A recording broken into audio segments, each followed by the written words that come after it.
Good morning, ladies and gentlemen. It is another beautiful morning in Peru.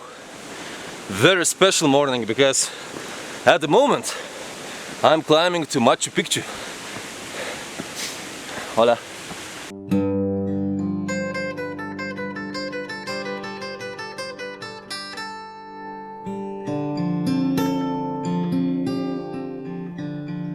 Bueno, Claudia, ¿cómo te parece tu experiencia de Machu Picchu hasta ahora? Cansadora pero maravilloso, no lo cambio por ninguna experiencia. Bueno.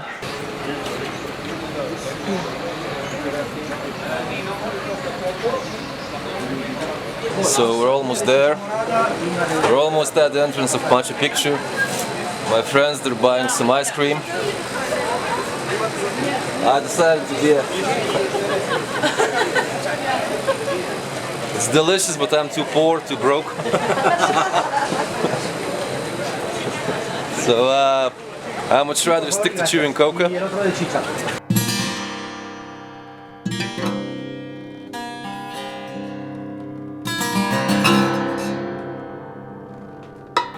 Well, what can I say? You don't see stuff like that every day.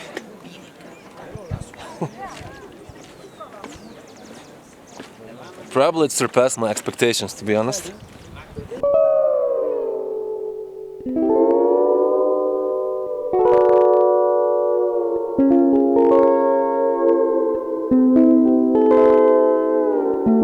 El secreto de la longevidad de Machu Picchu a 2.400 metros es la existencia de más de 320 drenajes subterráneos. ¿Qué ocurría si a esto no había? ¿Qué hemos dicho? ¿Cuál fue el mayor problema para esta cultura? El agua. Entre 1.800 a 2.324 mililitros de agua por año. Casi 2 metros de agua por año. Con esa cantidad de agua no aguantaría ni Nueva York, ni Italia, ni Perú, ni Chile, ni Perú, ni nada. Se destruiría. Y Machu Picchu está elaborado en base al agua. Mucha agua, muchos drenajes. Esto evitó. ¿Y dónde están los drenajes? Nos colocamos aquí y donde veamos una mancha color arcilla, 1, 2, 3, 4, vean la pared. Todas esas manchas son drenajes. Y si revisamos todo el pueblo, Machu Picchu está elaborado de puro drenaje, señores. Más de 320.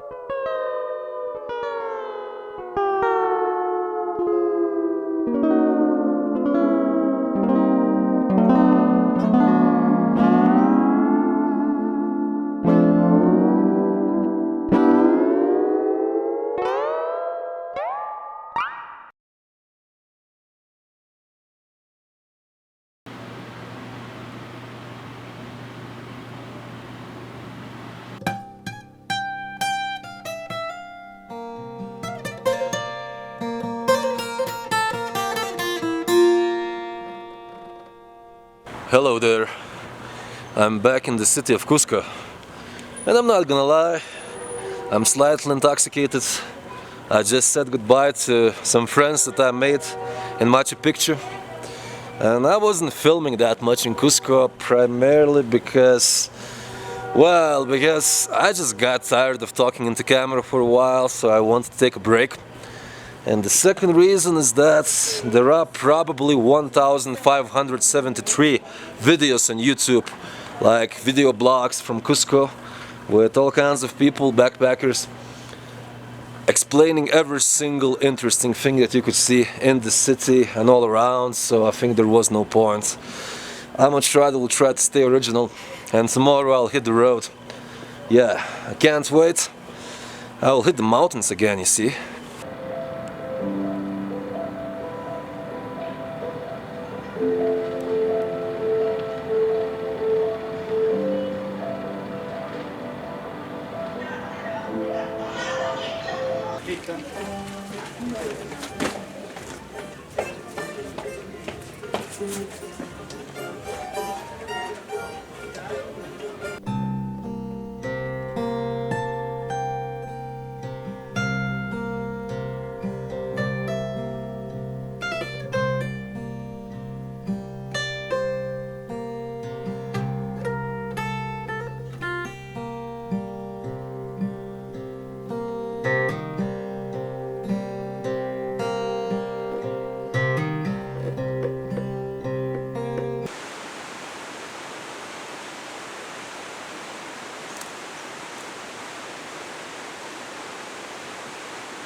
So yesterday I cycled deep into the night. Not because I wanted, but because of poor planning.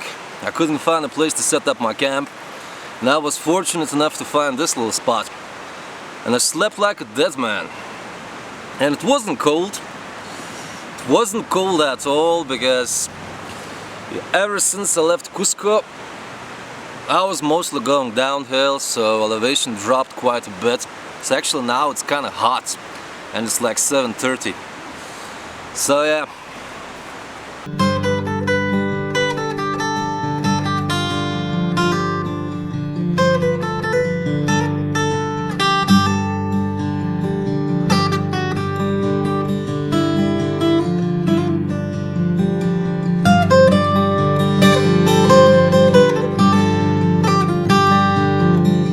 So in this altitude, the landscape of Peruvian Andes kind of reminds me the landscape of the province of Salta, Argentina, where I used to live.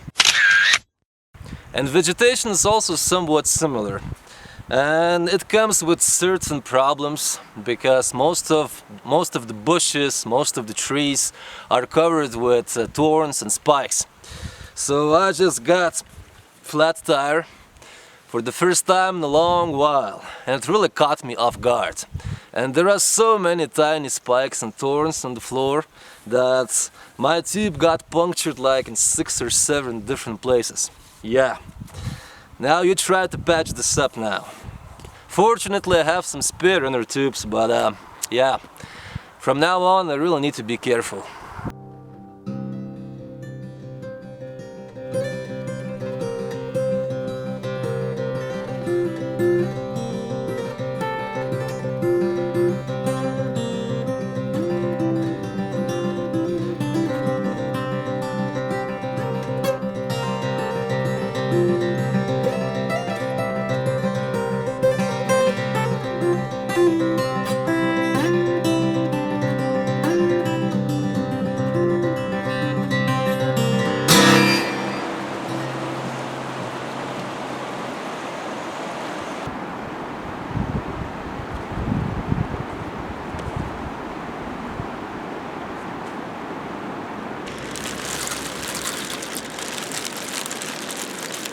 So it is 5 p.m. already, and sun is going down, and like every day in a matter of 1 hour it will be dark.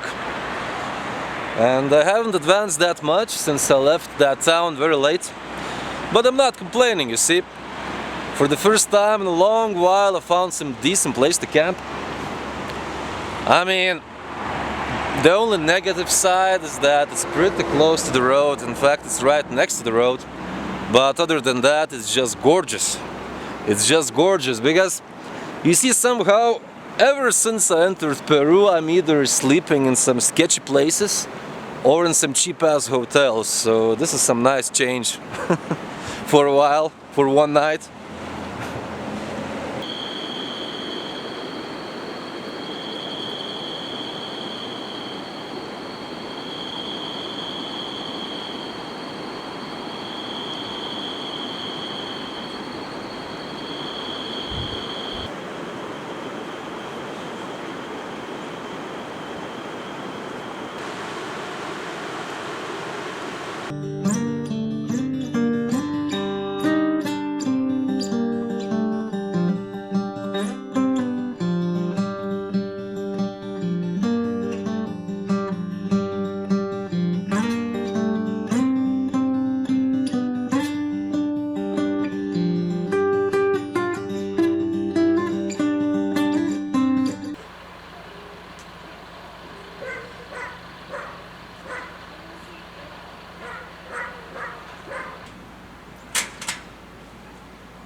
Good morning, my friends, and welcome to the tiny village of Promesa.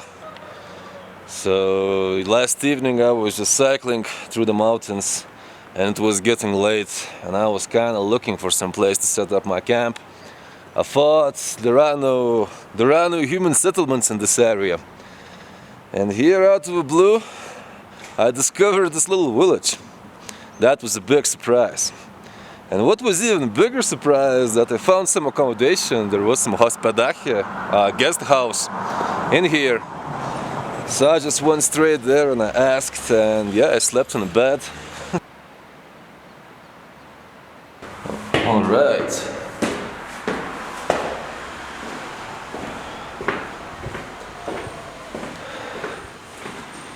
And this is my beautiful room. And my beautiful mess once again.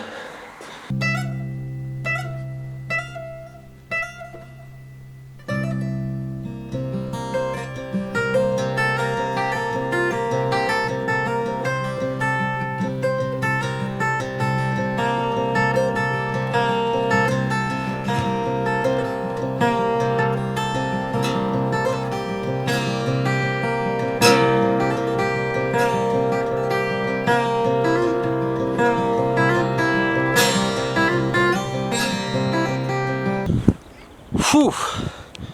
So I did some cycling and then I did some pushing uphill, and slowly but steadily I managed to get to the altitude of more than 4 kilometers. And as far as I remember when I was checking the map, I will remain in this altitude for the next 120 kilometers or so. And it is a whole another world out here. You know, there is very little vegetation.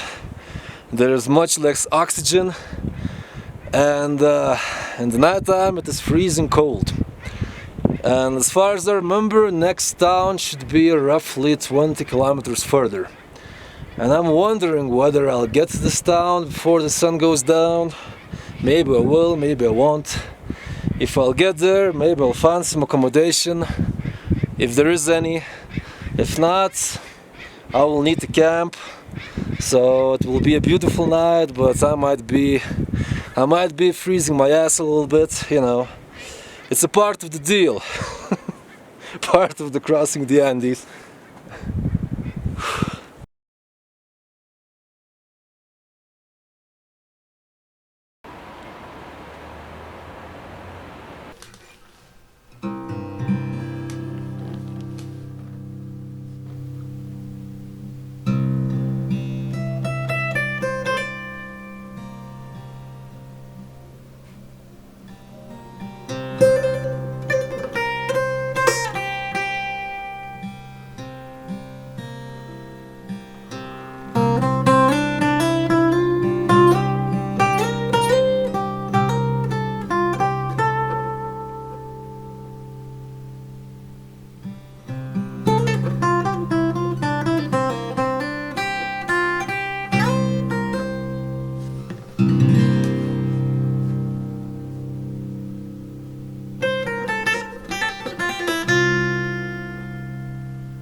Good evening, my friends, and welcome to Picchu, a little town lost in Peruvian Andes in the altitude of roughly 3,200 meters or so. And it seems like there's nothing special about Picchu. It looks like any other Peruvian town. But honestly, I'm really happy to be here. Because I had some really rough cycling. I mean, let me explain everything. So many days and nights ago, I was still back in the Amazon jungle. And I was dreaming, I was thinking how I will cycle up the Andes, I will get to the high altitude, and then I will make one or even several videos talking about all things mountains, you know, about nature, about people. There's so much to be told, you know. But unfortunately things didn't exactly play out that well. You know, just like they say in my homeland of Lithuania, people are planning and God is laughing. I mean, I think it's just a part of the human nature. We just tend to make up some kind of plans in our heads, and then in reality things usually they don't play out that way at all. And that's what happened to me these days. You see, like 5 or 6 days ago I started feeling slight pain on my neck and at the back of my head. But in good old-fashioned Eastern European male tradition, I wasn't paying that much attention at all. But then the next day it got worse. And then the other day it got even worse. And by the day number 4 I could barely move my neck. And my right shoulder got so stiff that I actually started having issues while cycling. It definitely had a lot to do with the cold weather and cold wind in the mountains. So I quickly realized that I need to get off this high altitude as fast as I can. And so I did. I just kept recklessly cycling like a devil. I was cycling and cycling and cycling even though it was cold and windy and rainy and high altitude and all that. I just realized that I need to get to the closest town as fast as I can and leave this cold place. And once I eventually got to this town, I just rushed into the first hotel and took one long hot shower, and I instantly felt better. And for last 36 or 48 hours I'm just doing everything to fix myself up, and I'm actually feeling much better. I mean, I'm still feeling some slight pain, but I can move my neck and it's good enough already. Although, I'm not gonna lie, this whole situation really freaked me out quite a bit. And eventually it wasn't the altitude that got me, it was the cold weather. And perhaps it doesn't come as such a big surprise because, you know, I just spent 1 year in the tropics, so yeah. Perhaps I should have expected something like that, but still, you know, it freaked me out a little bit because it was getting progressively worse. So I'm really glad I'm here, yeah. So how did I learn any lesson from this story? Well, I don't know. Perhaps don't cycle across the Andes in May. Or if you decide to do so, get yourself ready, you know. And listen, I'm not complaining. I have already crossed almost entire Peruvian Andes, very little left. As a matter of fact, very soon I will get to the Pacific Ocean, which means that this journey will be finished. And in fact, I'm about to hit the road tomorrow. I'm already packing my stuff. But for now, I really hope that you enjoyed this little video of mine. I mean, it was slightly different this time around. A bit more of beautiful landscapes and a bit less of me ranting into camera. But perhaps that's for the better. You know, the circumstances, I was really in no mood and no condition for explaining things this time around. Yeah.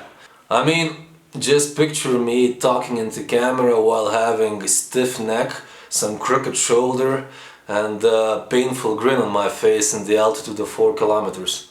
Although, when I think about it, maybe it could be funny. Oh look! There's a group of guanacos passing by. Amazing creatures, huh? Anyway, good night my friends. I'll see you soon.